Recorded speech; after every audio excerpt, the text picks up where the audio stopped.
Jemaat Tuhan, mari kita masuk di dalam doa. Bapa di dalam surga, terima kasih untuk firman hidup yang Tuhan karuniakan kepada kami. Sebab jika tidak, pikiran dan hati kami hanya akan diisi oleh perkataan manusia saja, yang seringkali menggelisahkan, yang seringkali membingungkan, yang seringkali berubah-ubah. Untunglah ada perkataan Tuhan yang bersifat kekal, menetap, menyembuhkan, memulihkan, meneduhkan, menguatkan, memberikan cahaya. Bapa, terima kasih. Dan terima kasih kami boleh membaca firman-Mu secara langsung. Terima kasih oleh anak-anak Tuhan di masa lalu yang setia kepada firman-Mu. Oleh karena kesetiaan mereka, kami menikmati buah dari kebenaran itu. Dan itu biarlah kami kembali kepada firman-Mu. Kami mau merenungkan pada minggu pagi hari ini. Berikan kepada kami hati yang taat untuk melakukan kebenaran firman-Mu. Dan ajar kami untuk membuka diri kami di hadapan-Mu. Supaya Allah Roh Kudus bekerja seluas-luasnya. Menunjukkan kebenaran-Mu dan memampukan kami untuk menerapkannya dalam hidup kami. Khususnya di tengah-tengah pergumulan kami masing-masing. Engkau tahu apa yang menjadi seru doa kami. Engkau tahu apa yang kami hadapi hari demi hari. Terima kasih Bapa, untuk hamba-Mu biar Engkau yang menolong dia. Untuk berdiri di atas kebenaran firman-Mu, berdiri di atas kasih karunia-Mu, dan menyampaikan dengan kuat kuasa-Mu. Terima kasih Bapa di surga, kami memintanya di dalam nama Tuhan Yesus Kristus, Allah kami yang hidup. Amin. Selamat pagi Bapak Ibu Saudara yang terkasih di dalam Tuhan. Ya, senang sekali ya bisa bertemu lagi, bisa beribadah kembali.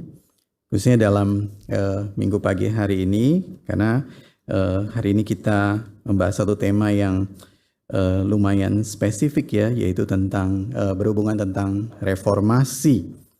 Saudara, sebelum kita membaca firman Tuhan, izinkan saya atas nama keluarga besar dari keluarga kami untuk mengucapkan terima kasih ya yang sebesar-besarnya atas dukungan, doa, kasih dan perhatian Bapak Ibu Saudara untuk kami dan juga untuk seluruh keluarga ya. Khususnya di masa-masa duka ketika Tuhan memanggil Bapak yang terkasih berpulang ke rumah Bapak ya. Tuhan memberkati Bapak Ibu Saudara sekalian. Saudara, saya undang kita untuk bangkit berdiri, kita mau membaca firman Tuhan. Mari kita membuka nats firman Tuhan yang mendasari tema kita pada minggu pagi ini, yaitu dari Galatia pasal 1 ayat 6 sampai ayat yang ke-10. Ya, Galatia pasal 1 ayat 6 sampai ayat yang ke-10. Saya akan membaca seluruh bagian ini. Bapak Ibu Saudara, kita menyimak bersama-sama ya. Ayat yang ke-6. Aku heran bahwa kamu begitu lekas berbalik daripada Dia yang oleh kasih karunia Kristus telah memanggil kamu dan mengikuti satu Injil lain yang sebenarnya bukan Injil. Hanya ada orang yang mengacaukan kamu dan yang bermaksud untuk memutarbalikkan Injil Kristus. Tetapi sekalipun kami atau seorang malaikat dari sorga yang memberitakan kepada kamu satu Injil yang berbeda dengan Injil yang telah kami beritakan kepadamu, terkutuklah dia. Seperti yang telah kami katakan dahulu, sekarang kukatakan sekali lagi. Jikalau ada orang yang memberitakan kepada kamu satu Injil yang berbeda dengan apa yang telah kamu terima, terkutuklah dia. Jadi bagaimana sekarang? Adakah ku cari kesukaan manusia atau kesukaan Allah? Adakah ku coba berkenan kepada manusia?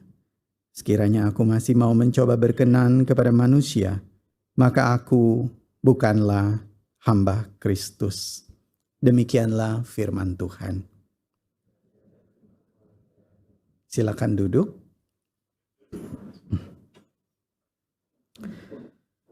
Bapak Ibu Saudara yang terkasih di dalam Tuhan, bulan Oktober dan di gereja-gereja di seluruh dunia ya, itu memperingati bulan Oktober itu sebagai bulan reformasi. Kenapa? Karena pada tanggal 31 Oktober tahun 1517 seperti tadi ya, Pak Erwin juga sudah mengungkapkan di awal sedikit sejarahnya. Terjadi reformasi di mana Tuhan menggerakkan Martin Luther ya untuk mengajak gereja kembali kepada kebenaran firman Tuhan. Nah, tetapi di bulan ini juga pada bulan yang sama kita juga merayakannya sebagai bulan misi ya. Jadi bersama-sama begitu.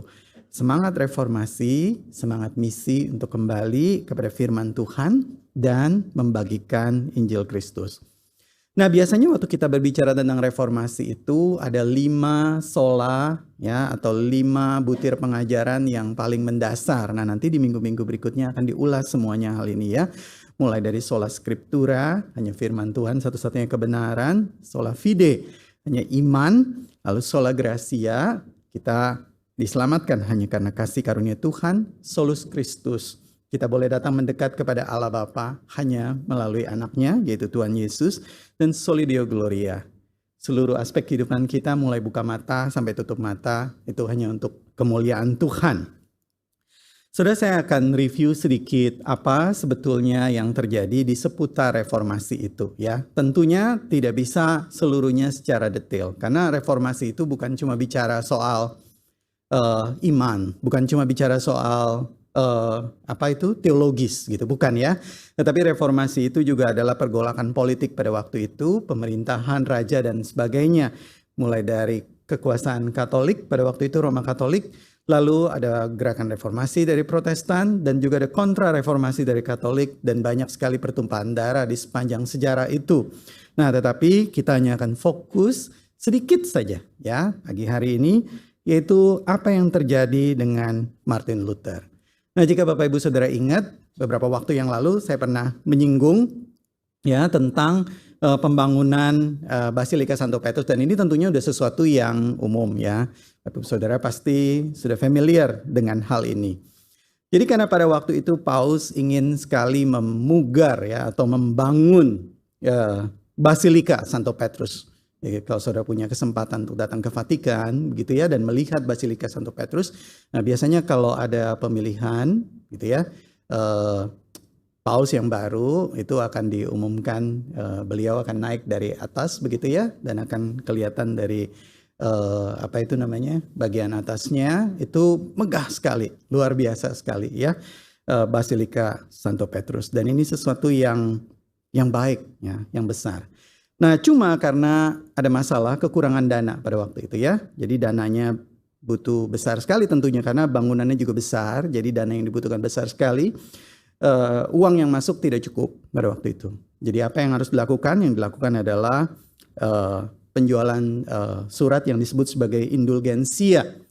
Indulgensia ini erat kaitannya dengan absolusi. Ya, di dalam teologi Katolik absolusi itu adalah sesuatu yang penting. Kenapa? Karena absolusi itu adalah berbicara tentang bagaimana kita diampuni dosanya oleh Tuhan di masa lalu, masa kini, dan masa yang akan datang. Nah, bagaimana itu bisa didapatkan jika kita menuliskan nama kita di surat indulgensia itu. Jadi Paulus waktu itu menugaskan seorang uskup yang memang dia adalah seorang pembicara yang sangat baik, orator yang baik begitu ya, dan dia adalah seorang teolog yang kuat juga, dan dia bernama Johann Tetzel ya dari Ordo Dominikan. Dan Johann Tetzel mengajarkan kalau kita membeli surat itu gitu ya, dan ada kolom kosong ya di bagian situ bisa tulis nama, mau itu nama kita, nama engkong, nama emak begitu ya, nama opung ya, nama anggota keluarga kita yang masih ada, yang sudah meninggal juga boleh gitu ya. Maka dosanya itu akan diampuni. Jadi di dalam teologi Katolik itu ada satu pengajaran yang disebut sebagai purgatori. Purgatori itu adalah satu fase di mana setelah kita meninggal, maka kita tidak langsung berhadapan dengan penghakiman Tuhan, tetapi mengalami satu fase yang disebut sebagai api penyucian, di mana roh itu akan mengalami penderitaan yang luar biasa di situ. Nah, maka Johann Tetzel mengajarkan Apa kamu tega melihat anggota keluargamu disiksa di dalam api oleh karena dosa-dosanya? Maka belilah indulgensia ini, gitu. Ya, dengan power, dengan indulgensia ini, maka jiwa itu akan keluar dari api penyucian. Engkong, emak, opung, semua anggota keluarga akan senang sama kamu.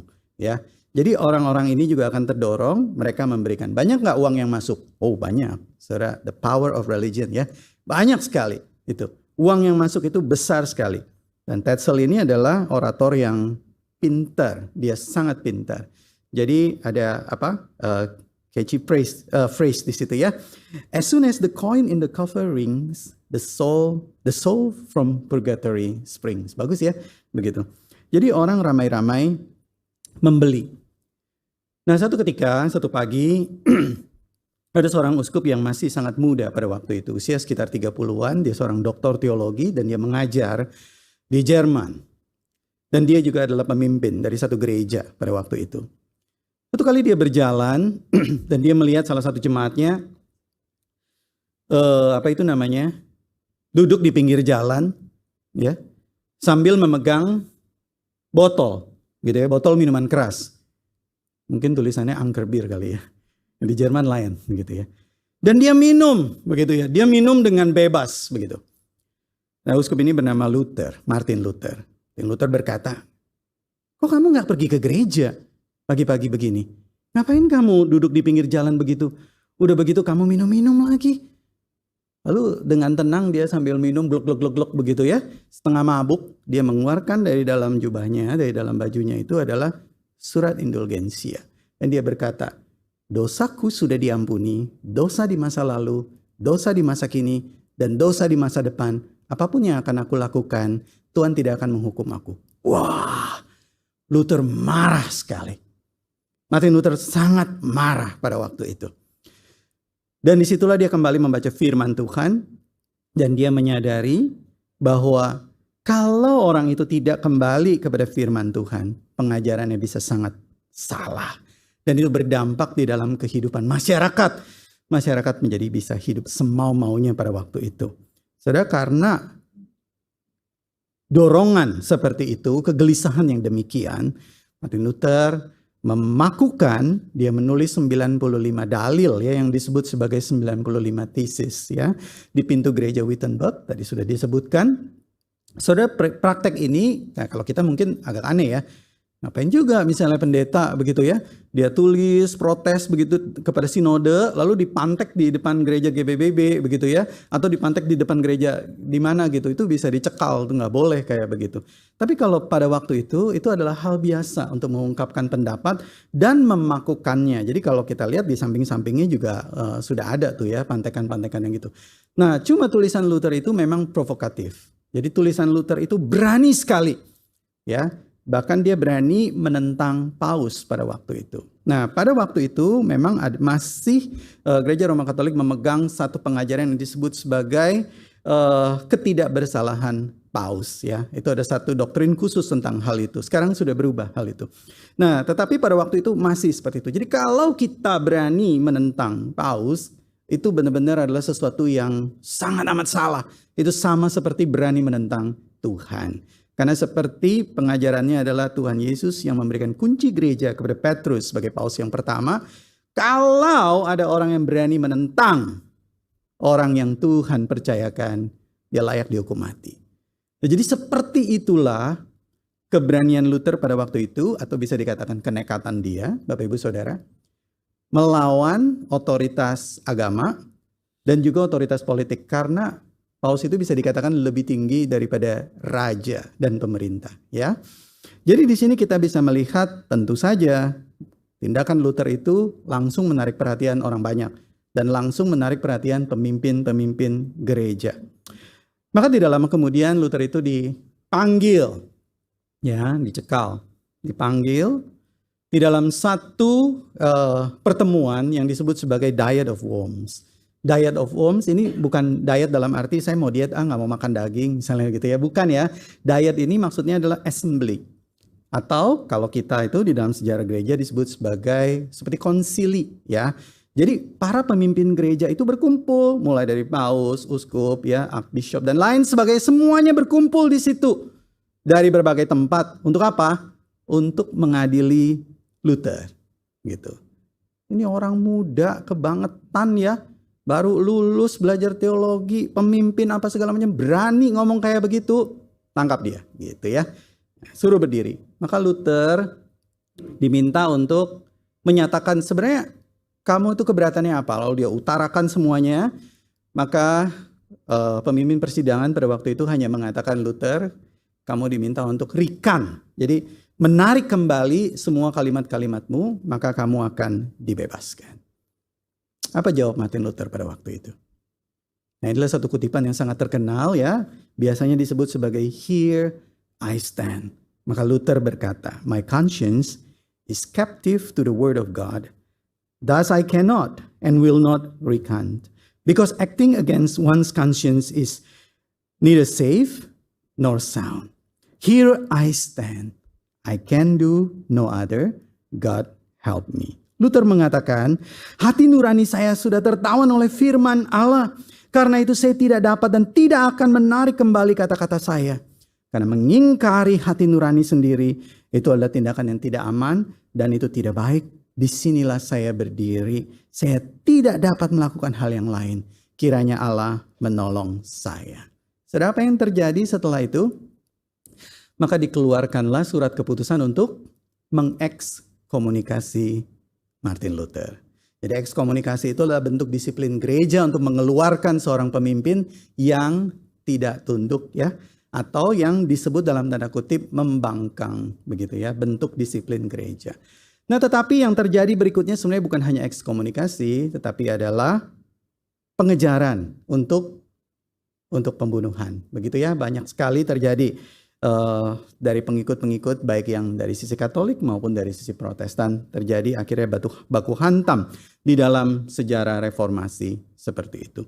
Sebenarnya apa sih yang Luther atau yang bapak-bapak gereja, bapak-bapak reformasi ini ingin perjuangkan?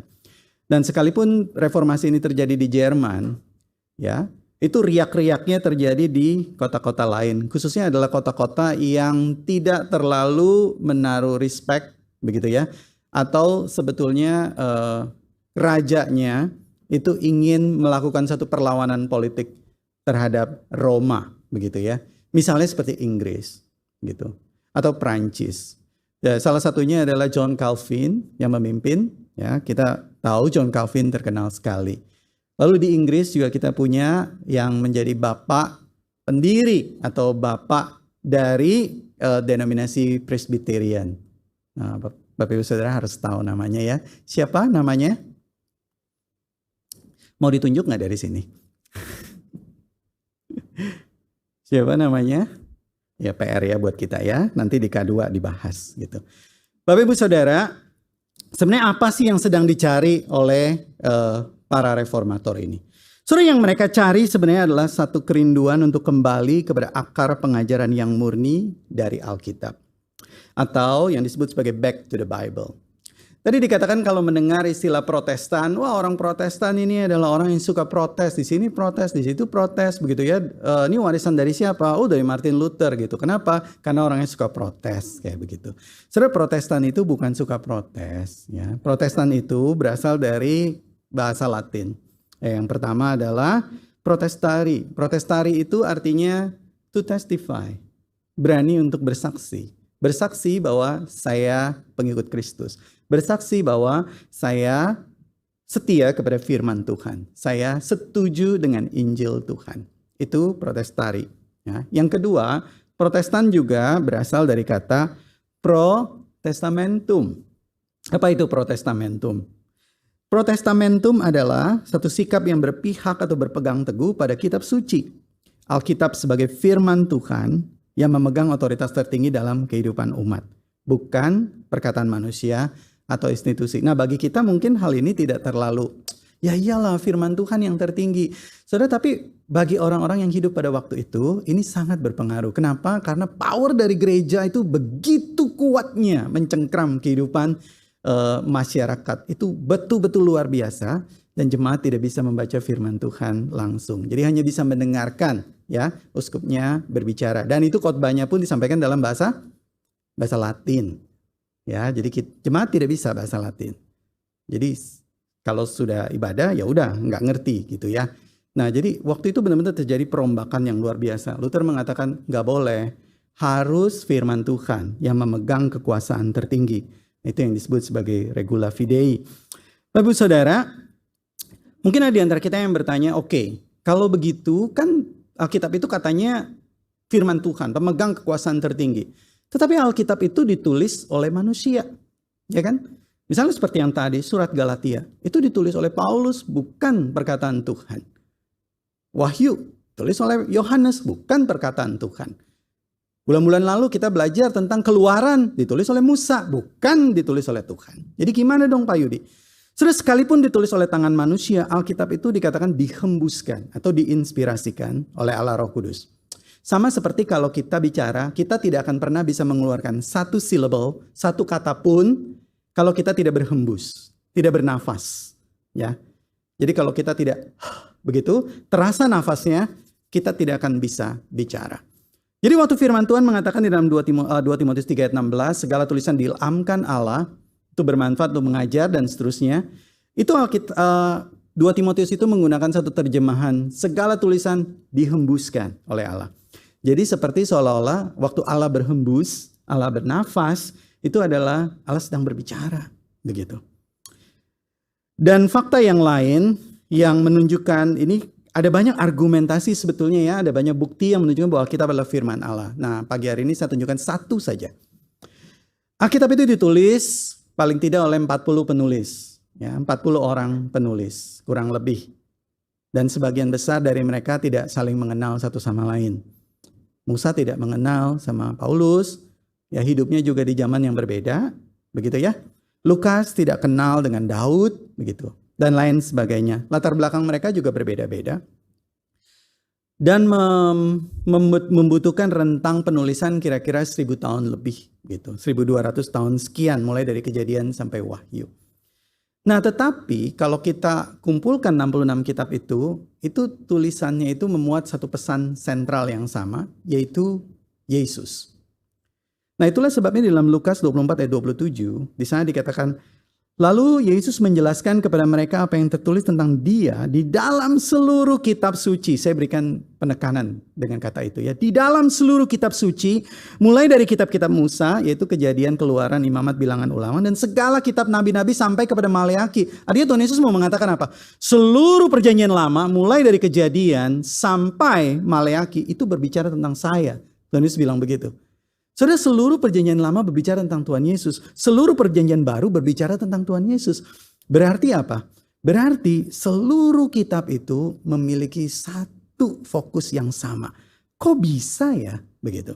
Saudara, kok bisa orang yang berbeda di zaman yang berbeda, ditulis dengan span waktu yang berbeda, 40 orang lebih, menulis dengan satu fokus yang sama, yaitu Tuhan Yesus. Kalau bukan, Allah sendiri yang mengerjakannya. Saudara coba kalau tidak percaya, kita kumpulkan 40 orang dari GPBB ya. Project membuat satu buku. Nah ini kemungkinan besar waktu mau menulis satu buku diberikan dulu satu tema besarnya apa. Begitu. Lalu bab 1 buat kamu, bab 2 buat dia, bab 3. Atau dibikin kelompok lah ya, bab 1 berapa orang gitu ya, bab 2 berapa orang begitu. Tapi mereka pun harus kumpul, betul tidak? Kamu mau bahas apanya dulu? Oh saya mau bahas pendahuluannya. Saya mau tunjukkan sebenarnya apa sih masalahnya dengan tema ini. Mengapa ini penting untuk dibahas. Kira-kira begitu kan ya. Kira-kira metodenya apa begitu kan. Lalu bab berikutnya membahas tentang kira-kira pembahasan dari metodenya, pengembangannya. Baru itu jadi satu buku yang baik, koheren. Tapi kalau 40 orang itu tidak pernah ketemu satu sama lain. Hidup di abad yang berbeda. Dengan bahasa yang berbeda. Dan tidak pernah ngumpul satu sama lain diberikan satu tugas yang sama. Saudara, apa yang terjadi? Kacau. Tapi Alkitab tidak. Saudara, kalau itu tangan manusia, tidak mungkin. Itu pasti tangan Tuhan.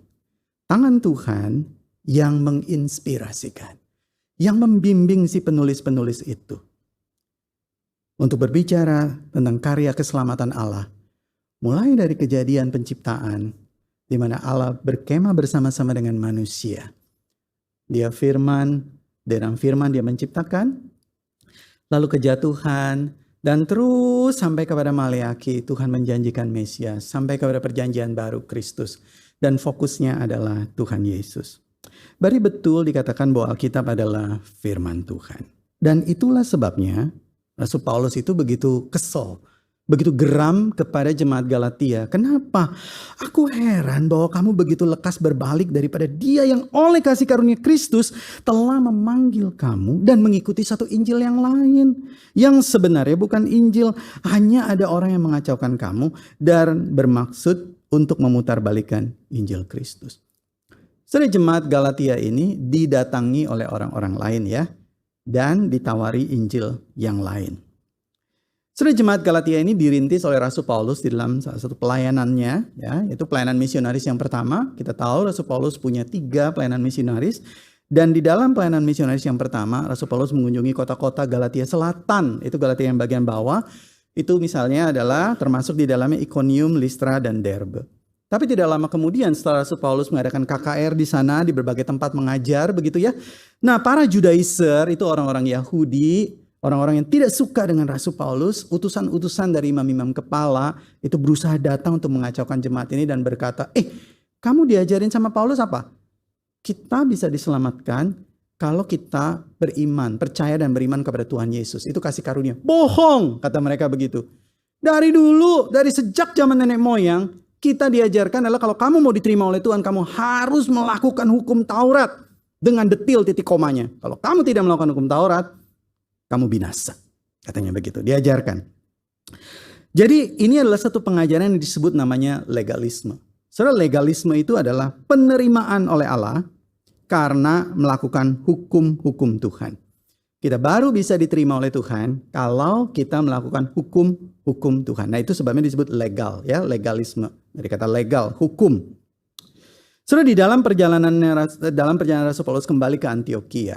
Jadi setelah dia dari Galatia, sebelum Rasul Paulus itu mengikuti persidangan di Yerusalem, dia mengunjungi satu kota yang disebut Antioquia. Nah, di situ Rasul Paulus mendengar laporan ini bahwa jemaat Galatia itu mulai dikacaukan, ya, iman percayanya mulai dikacaukan, komitmennya terhadap Injil. Dan dia sedih sekali. Dan dia menulis surat kepada jemaat Galatia ini. Nah, inilah suratnya yang kita baca itu. Ini boleh dikatakan Galatia itu adalah tulisan yang tertua di dalam perjanjian baru, ya, karena ditulisnya tahun 49 atau tahun 50. Itu tahun tertua. Kira-kira 15 tahun atau 16 tahun setelah Tuhan Yesus naik ke surga. Dekat sekali dengan kejadian itu, ya.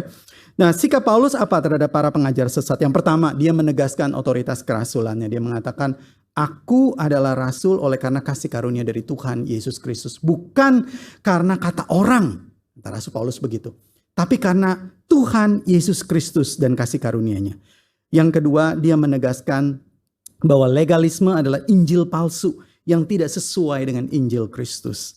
Dan maka itu Rasul Paulus mengatakan, terkutuklah dia kalau ada yang mengajarkan seperti itu. Dan dia tidak memberi toleransi, ya, bagi pengajar sesat. Kalau kita membaca tulisan Rasul Paulus, khususnya di dalam surat Galatia ini, tulisannya tajam. Misalnya adalah kalimat, hati-hatilah kamu terhadap anjing-anjing, gitu ya. Orang-orang yang tidak bersunat, itu tajam itu. Kalimatnya keras sekali. Jadi dia tidak memberikan toleransi sedikit pun bagi pengajar sesat. Kenapa? Karena Tuhan Yesus sendiri pernah mengatakan, jikalau kamu mengajarkan sesuatu yang menyesatkan kawanan ini, artinya adalah menyesatkan orang pilihan atau gereja, lebih baik baginya adalah batu kilangan itu dikalungkan pada lehernya dan dia dicemplungkan atau dicampakkan ke dalam laut. Jadi tegas sekali Rasul Paulus berkata seperti itu. Terkutuklah dia. Yang ketiga, Rasul Paulus berkata, kita dibenarkan oleh Allah bukan karena melakukan hukum Taurat. Tetapi kita dibenarkan oleh Allah karena apa? Iman. Oleh karena kasih karunia. Iman kita di dalam Kristus yang mati dan bangkit. Hanya Yesus yang mampu untuk memenuhi seluruh tuntutan Taurat itu on our behalf. Karena kita tidak bisa, maka Kristus dengan kesetiaannya dan dengan ketaatannya, dia memenuhi setiap detilnya, titik komanya, tanpa bercela sedikit pun dengan sempurna sampai dia naik ke atas kayu salib dan dia melakukannya on our behalf. Maka dia meminta, letakkan iman kepadanya. Itu yang Tuhan mau. Dan dia memberikan kasih karunia. Nah, itu yang disebut sebagai namanya imputasi. Bapak Ibu Saudara, inilah yang Rasul Paulus katakan. Injil yang sejati tidak membuat kita hidup semaunya tanpa hukum Allah. Ya. Injil yang sejati itu tidak membuat kita hidup semaunya tanpa hukum Allah. Oh, kalau ada kasih karunia saya bebas dong hidup semaunya. Antinomianisme disebutnya ya. Injil yang sejati juga tidak membuat kita berada di bawah kuk perhambaan hukum Taurat, legalisme yang tadi ya. Tetapi Injil yang sejati itu membuat kita balance, berada di tengah-tengah. Yaitu membebaskan kita untuk hidup berdasarkan pimpinan Roh Kudus. Kalau kita memulai membaca masuk kepada pasal yang kelima, kuat sekali suara Rasul Paulus untuk berbicara tentang Roh Kudus. Yang berbicara di dalam roh kita dan memanggil dia sebagai Bapa ya. Dan pimpinan Roh Kudus itu terwujud di dalam apa? Rasul Paulus katakan, di dalam buah roh. Itu bukti pertobatan. Jadi jangan mengatakan, oh saya dipenuhi oleh Roh Kudus, tetapi hidupnya masih kudis. Gitu kan ya. Saya dipimpin oleh Roh Kudus, tetapi masih senang hidup di dalam dosa terus menerus. Saya dipimpin oleh Roh Kudus, tetapi memelihara terus menerus dosa yang sama terus menerus seperti itu. Saya tidak suka dengan firman Tuhan, saya tidak suka dengan Tuhan Yesus. Saudara, orang yang demikian kemungkinan besar ada kesalahan di dalam pengertiannya tentang pertobatan. Sebab Rasul Paulus katakan kalau kita betul-betul bertobat, Roh Kudus itu akan membawa kita mencintai Tuhan Yesus, mengasihi Tuhan Yesus dan firman-Nya. Dan buah roh itu nyata di dalam hidupnya. Itulah sebabnya Galatia pasal 5 ya, 22, 23. Tetapi buah roh ialah kasih, sukacita, damai sejahtera. Dan seterusnya sampai kepada penguasaan diri. Itulah bukti kalau orang itu betul-betul dikuasai oleh Roh Kudus hidupnya. Dan dia dekat dengan Tuhan. Saudara, inilah reformasi Paulus. Sama dengan reformasi Martin Luther. Back to the Bible. Kembali kepada Injil yang benar. Saudara, apa yang kita bisa pelajari dari bagian ini? Saudara, beberapa yang saya simpulkan di dalam bagian ini ya. Yang pertama, kenalah Injil yang benar. Yang berpusatkan pada Kristus yang mati dan bangkit. Rasul Paulus dengan tegas sekali mengatakan Injil itu adalah Kristus yang mati dan bangkit. Ya, bukan Kristus yang lain. Saudara, di tengah-tengah banyaknya pengajaran di dalam dunia ini, kita perlu mampu untuk membedakan hal ini. Dan kalau kita sudah mengenal Injil yang benar, maka respon kita adalah pegang teguh Injil yang benar. Menarik sekali kalau di staf di bank, bagaimana mengajarkannya orang itu untuk bisa mengenali duit yang palsu ya. Gitu. Dia bukannya dikasih seminar duit asli itu begini, duit palsu begini, ya dikasih tahu juga ada ciri-cirinya. Tetapi juga dia dibiasakan untuk memegang uang yang asli, terus menerus memegang uang yang asli. Lalu begitu diselipkan satu uang yang palsu, dia tahu itu bukan uang yang asli. Saudara, kalau kita terbiasa makan makanan yang otentik, begitu kita mencoba sesuatu makanan yang tidak otentik, kita akan tahu ini bukan nih, gitu ya. Begitu juga dengan Injil. Kalau kita terbiasa mendengar firman Tuhan yang benar, maka kita dimampukan untuk membedakan yang salah. Saudara, berhati-hati dengan ajaran yang sesat. Ini yang kedua. Yang mengajarkan Injil lain yang tidak sesuai dengan Injil Kristus. Dan ini seringkali mengecewakan. Karena banyak orang yang berpikir, oh Tuhan Yesus mengajarkan kalau ikut dia, itu maka seluruh beban kita akan diangkat oleh Tuhan. Tuhan sudah memikulnya di atas kayu salib. Bilur-bilurnya membuat kita sembuh. Maka kalau kita ikut Tuhan, dijamin 100% kita tidak akan sakit. Dijamin 100% kita tidak akan kecewa dalam hidup. Dijamin 100% bahwa kita akan selalu sukses dalam hidup. Pada kenyataannya enggak begitu. Tuhan Yesus berkata, kalau mau ikut aku harus sangkal diri, pikul salib. Dan menarik sekali, bahkan di dalam suratnya kepada Timotius, Paulus mengatakan, orang yang sungguh-sungguh mau beribadah kepada Tuhan, maka dia dipanggil untuk hidup menderita. Saudara, Injil yang mana yang kita ikuti? Ada banyak orang kecewa akhirnya setelah mendengarkan Injil dan dia berkata, saya udah ikut Tuhan, tapi ternyata begini hidup saya. Katanya saya akan dapat keuntungan 10 kali lipat, 1000 kali lipat. Lalu orang itu marah kepada saya dan dia berkata, pengajaran apa begini? Kristen kok seperti ini? Katanya begitu. Lalu saya katakan, Pak, itu bukan Kristen. Itu Kristen KW, begitu ya. Kan ada tipuannya tuh, begitu. Kalau itu sungguh-sungguh dan sejati, dia tidak akan begitu. Kalimat Tuhan Yesus itu tajam. Tuhan Yesus itu tidak seperti influencer yang takut kehilangan subscriber, begitu ya. Dia nggak begitu.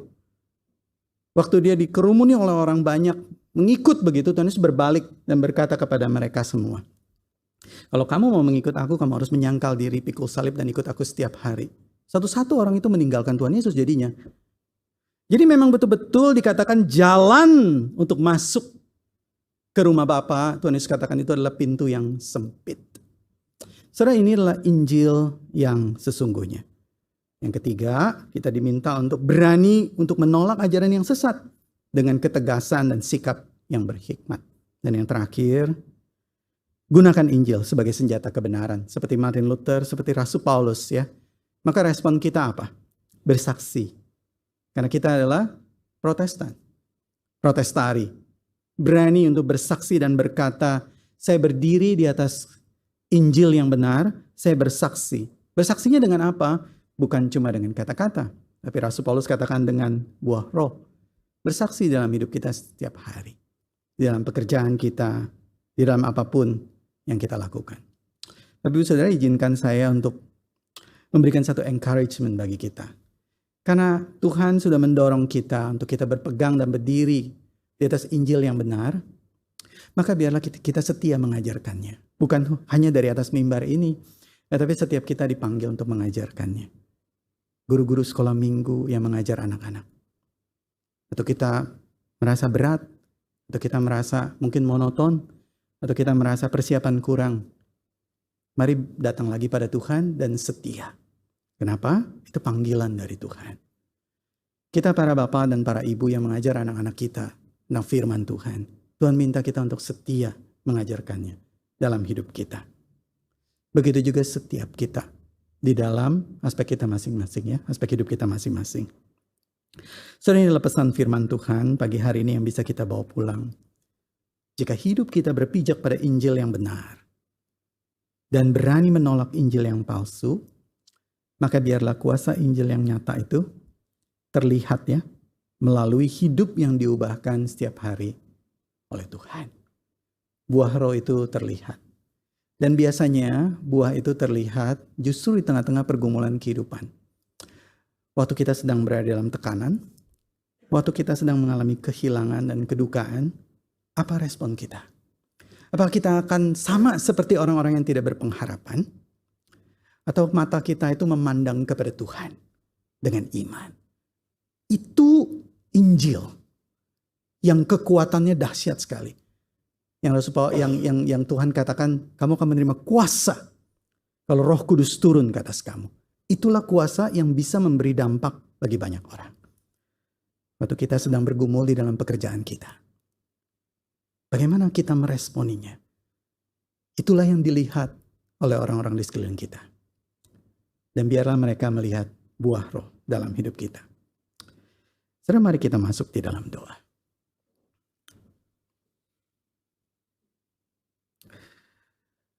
Tuhan, mungkin pada zaman ini, pada tahun ini, pada masa ini, kami tidak lagi melakukan reformasi seperti Martin Luther. Tidak ada di antara kami yang memantekkan 95 dalil lagi di pintu gereja. Tapi Tuhan memanggil kami untuk mereformasi hati kami setiap hari. Apakah kami membiarkan Injil itu berbicara di dalam hidup kami? Khususnya ketika kami sedang berada di tengah-tengah pergumulan kehidupan, pekerjaan, keluarga. Apakah kuasa Roh Kudus yang menjadi bukti dari pertobatan kami, yang memeteraikan hati kami, itu nyata di dalam kasih kami, sukacita kami, kesabaran kami ketika kami berhadapan dengan anak kami, ketika kami berhadapan dengan pasangan kami, kesetiaan kami, ketika kami berada di bawah tekanan, integritas kami, dan penguasaan diri kami, Ketika kami diperhadapkan kepada pilihan-pilihan, bahkan temptation, kami berdoa. Biarlah Tuhan yang sama yang bekerja di dalam diri Martin Luther, Tuhan yang sama yang bekerja di dalam diri Rasul Paulus, Tuhan yang sama juga bekerja di dalam diri dan hati kami, di dalam keluarga kami. Supaya kami hidup seturut dengan kehendak Tuhan. Kami meminta dalam nama Tuhan Yesus. Amin.